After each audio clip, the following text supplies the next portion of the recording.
Guys, bienvenue chez la Doua. It's about everything.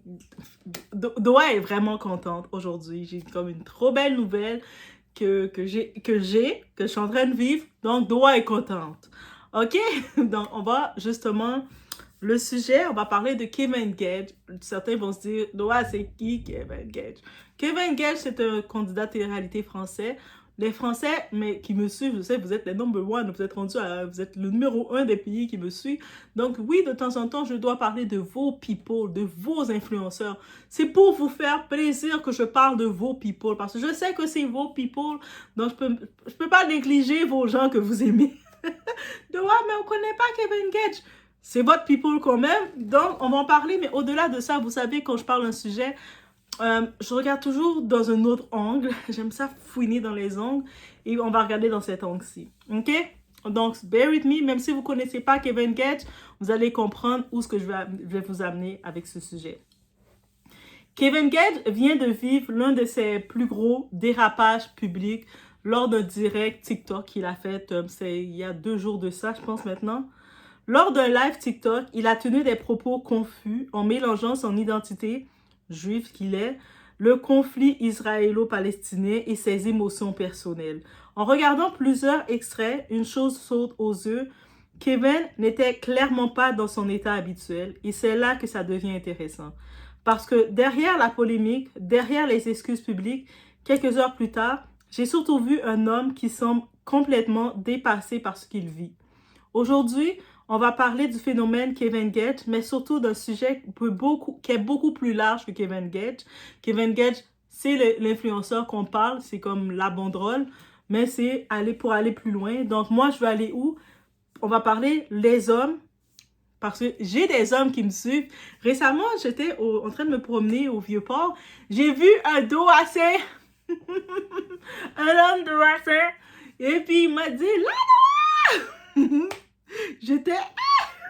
il me connaît. Je sais de où. S'il me dit la Doua, c'est qu'il me suit.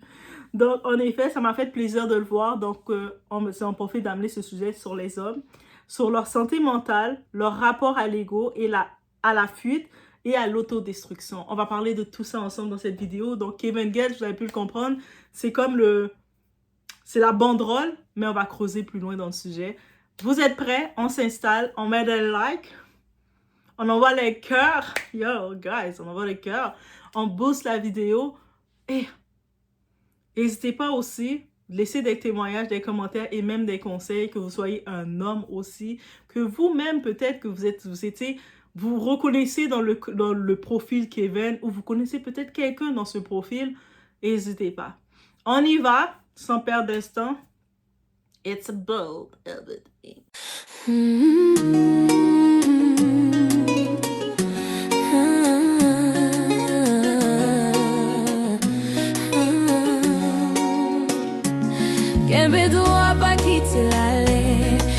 Fais attention à ce que tu dis, fais attention à ce que tu fais. En tout cas, moi, je te dis la vérité. Moi, qui ai fait 13 ans de télé-réalité, qui gagne des millions et des millions et des millions, je te dis la vérité. Moi, pour moi, quand je suis arrivé sur TikTok, c'est Tanti qui me fait rentrer parce que c'est mon frère et que, quoi qu'il arrive, pour moi, c'est pas le meilleur dans ma vie.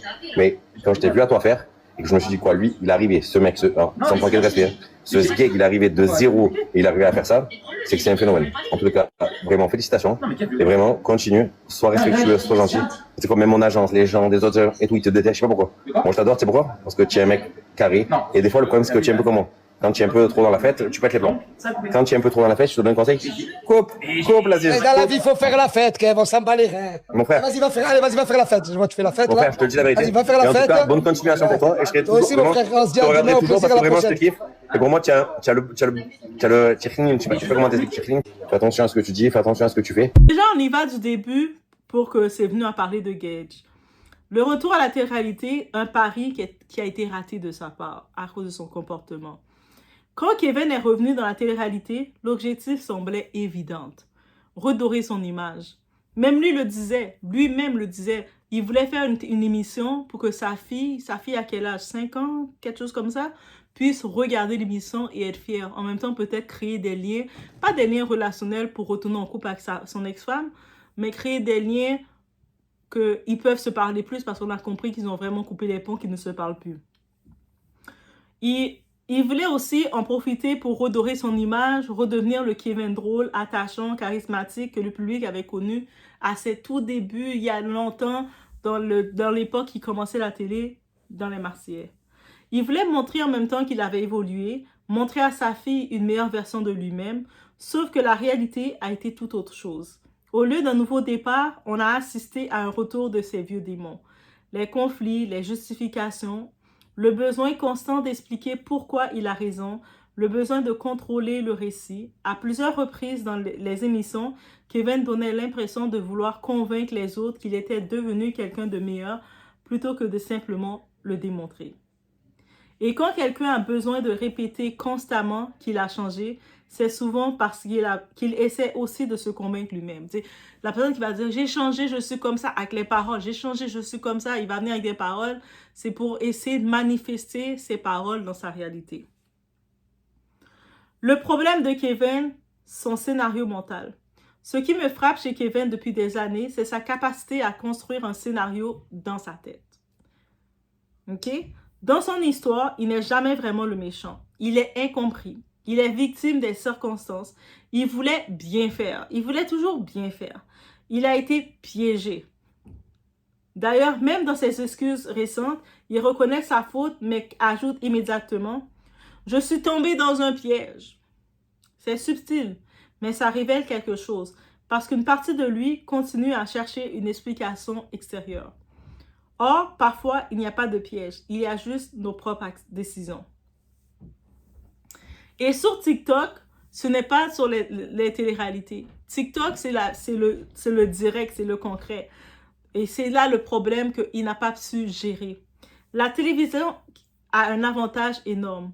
La télévision, il y a le montage, il y a la production qu'ils ne peuvent pas tout mettre. Ils doivent savoir qu'est-ce qu'ils vont mettre. Il y a les équipes, il y a les coupures, il y a les filtres. Alors que sur TikTok, c'est l'inverse. Quand tu montes sur TikTok, sur les réseaux comme ça, en direct, c'est direct là. You are who you are.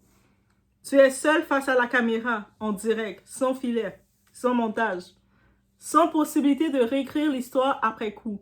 En plus, on va enregistrer ton direct, on va le reprendre et tout ça. Tu ne peux plus retourner en arrière sur TikTok. Et c'est souvent là qu'on découvre la vraie version des gens. Quand Kevin se retrouve pendant plusieurs heures en live, les émotions remontent. Que ce soit la frustration qui remonte, ces blessures intérieures qu'il a, elles remontent. Et parfois, les dérapages arrivent. Ce n'est pas TikTok le problème. TikTok révèle simplement ce qui était déjà là. Parce que sur TikTok, il se retrouve chez lui, dans sa zone de confort, mais il est en même temps à l'extérieur, dans la vitrine à l'extérieur, et le monde le voit. Et c'est ça qui arrive, que beaucoup oublient. Ce qu'on dit de Kevin sur Internet. Depuis plusieurs années, une critique revient constamment. L'accusation d'égoïsme. Et honnêtement, certains épisodes n'ont pas aidé sa réputation. Je pense notamment à cette période où il expliquait que dans son monde idéal, Carla Moreau aurait dû faire un deuxième enfant avec lui. Pas être en couple avec lui, juste faire un enfant de lui. Donc, elle va avoir elle va s'occuper de ses enfants et elle va investir pour ses 2 enfants, tandis que lui continue de s'amuser. Et pour lui, c'était son monde idéal. Et pour lui, c'était limite une faveur qu'il allait lui rendre parce qu'il allait dire, au moins, tes enfants, ils ont le même père. Limite, pour lui, c'était une faveur de proposer quelque chose comme ça. Voilà. L'idée semble simple dans sa tête, avoir les mêmes parents pour tous les enfants. Continuer sa vie de son côté. Et puis, il a confiance en même temps, une façon de dire, il a confiance en Carla pour s'occuper de ses enfants. C'est ça qu'il dit. Je vois que tu t'occupes bien de notre fille, mais je peux t'en donner d'autres. Tu peux en avoir 2, 3 en plus. Et voilà. Et pour lui, c'est comme ça que tout le monde allait trouver son compte. Et pour Carla, c'était limite une faveur. Mais beaucoup de personnes en ont entendu autre chose. Elles ont entendu « Continuez de porter mes enfants pendant que moi, je fais ma vie ». C'est là que le public a commencé à se demander « Kevin aime-t-il vraiment les autres ou aime-t-il surtout ce qui l'arrange lui ?» Question dure, mais dans une question qui revient souvent lorsqu'on parle de lui. Et aussi, on regarde derrière le Kevin qui essaie de montrer qu'il est le gars cool et tout ça. un homme en détresse. Maintenant, soyons honnêtes. On peut critiquer ses comportements sans ignorer ceux qui sont aux yeux. Kevin ne semble pas aller bien. Ses messages publics après le live de TikTok ne ressemblent pas à ceux d'un homme sain, qui est serein. Ils ressemblent à ceux d'une personne qui a honte, qui regrette, qui réalise avoir perdu le contrôle. Quand il écrit « Je coupe les réseaux pendant un certain temps », je pense sincèrement que c'est probablement la meilleure décision qu'il ait prise depuis longtemps. Parce qu'à force de vivre devant les caméras, certaines personnes oublient de vivre pour elles-mêmes. Et c'est ça qu'il arrive. À force d'essayer de devoir vous montrer un rôle et échouer à chaque fois, c'est plus fatigant encore. Maintenant, on se dit comment gérer une personne comme Kevin. Si vous avez quelqu'un comme Kevin dans votre entourage, ne jouez pas au sauveur. N'essayez pas de penser que vous allez le changer. Ne cherchez pas à réparer sa vie. Ne cherchez pas à trouver des excuses à chacun de ses comportements. Une personne ne change pas parce qu'on la comprend. Elle change lorsqu'elle décide enfin de se regarder dans le miroir. Vous pouvez soutenir, vous pouvez écouter, vous pouvez encourager, mais vous ne pouvez pas faire le travail à sa place. Et surtout, ne confondez jamais détresse émotionnelle et absence de responsabilité. On peut souffrir et être responsable de ses actes en même temps. Les deux peuvent exister ensemble. Et on va parler d'un autre trouble. On va parler le trouble du narcissisme. Un mot qu'on utilise trop facilement. Aujourd'hui, dès qu'une personne est égoïste, manipulatrice ou centrée sur elle-même, on la traite rapidement de narcissique. Pourtant, il existe une différence importante entre avoir des traits narcissiques et souffrir d'un véritable trouble de la personnalité narcissique. Parce qu'en effet, le trouble de personnalité narcissique est un réel problème et les gens qui souffrent de ce trouble-là, ils en souffrent profondément. OK? C'est la différence. Et cette nuance mérite d'être comprise. Le trouble de la personnalité narcissique est un trouble psychologique reconnu. C'est reconnu, guys. C'est dans le guide de psychologie, c'est reconnu. Derrière l'image de quelqu'un qui semble arrogant, supérieur ou incapable d'empathie, on retrouve souvent une personne qui lutte avec une estime de soi extrêmement fragile. Limite, des fois, ils n'ont aucune estime d'eux autres. Et c'est pour ça qu'ils le renforcent. Ils cherchent à l'enforcer. Contrairement à ce que plusieurs imaginent, le narcissique pathologique n'est pas toujours amoureux de lui-même. Bien souvent, il essaie de fuir un profond sentiment d'insécurité, de honte ou de vide intérieur. Il construit alors une image de perfection pour éviter d'affronter ses blessures. Le problème, c'est que cette armure finit par blesser les autres. Le besoin constant de validation, l'incapacité à accepter les critiques, la tendance à manipuler ou à réécrire les événements pour protéger son image. La difficulté à reconnaître ses torts. Tout cela peut devenir extrêmement destructeur pour les proches. Mais il faut comprendre une chose. Comprendre la souffrance d'une personne atteinte d'un trouble narcissique ne signifie pas accepter les comportements toxiques qu'elle peut avoir. OK? C'est pas parce que tu comprends quelque chose que tu dois accepter tout ce qui se fait, les comportements toxiques. Les deux réalités peuvent coexister. Oui, certaines personnes souffrant de ce trouble vivant une détresse psychologique réelle. Ils vivent une détresse réelle. Oui, plusieurs ont grandi dans des environnements marqués par la critique excessive. Vous savez, c'est ça qui arrive. Des fois, tu grandis, dès l'enfant est petit, ça se forme, ce caractère-là. Tu critiques, tu vis. Il y en a qui vont critiquer. « Ah, t'es pas capable de faire ça, laisse-moi le faire. » Tu le critiques de façon excessive. La négligence émotionnelle aussi. Il y en a beaucoup qui pensent que les émotions, c'est pour les faibles. Et les petits garçons, ils en souffrent beaucoup. Ils vont se dire, un garçon n'a pas besoin d'avoir d'émotions. Donc, ils vont le négliger de ses émotions. Ou au contraire, une valorisation démesurée. Toi, t'es le meilleur, t'es l'étoile, c'est toi le Dieu. Vous voyez? Mais cela ne retire pas la responsabilité de leurs actes. Ce qui me dérange aujourd'hui, c'est que le mot narcissique est devenu une insulte à la mode. Ton ex t'a menti? Narcissique. Une influenceuse parle beaucoup d'elle? Narcissique. On colle cette étiquette partout sans véritable compréhension de ce que ça veut dire et qu'il y a réellement des gens qui en souffrent.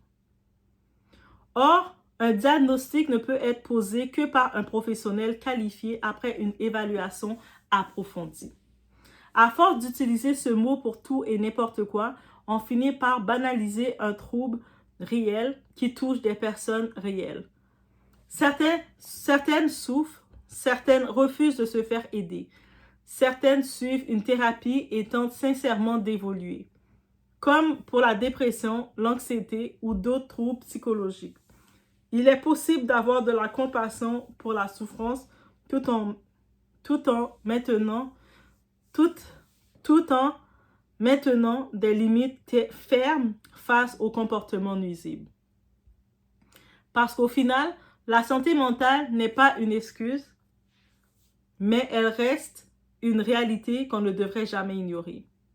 Le véritable défi n'est pas de diaboliser les personnes atteintes d'un trouble narcissique.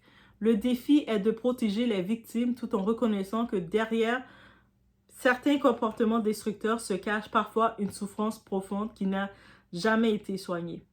Et c'est un fait. Donc, on revient sur le fait, la santé mentale chez les hommes. Pourquoi on doit en parler davantage? Ce qui s'est passé avec Kevin Gage me rappelle une réalité qu'on préfère souvent ignorer. Beaucoup d'hommes vont mal, mais très peu savent comment demander de l'aide. Depuis l'enfance, on les apprend à être forts, n'est-ce pas?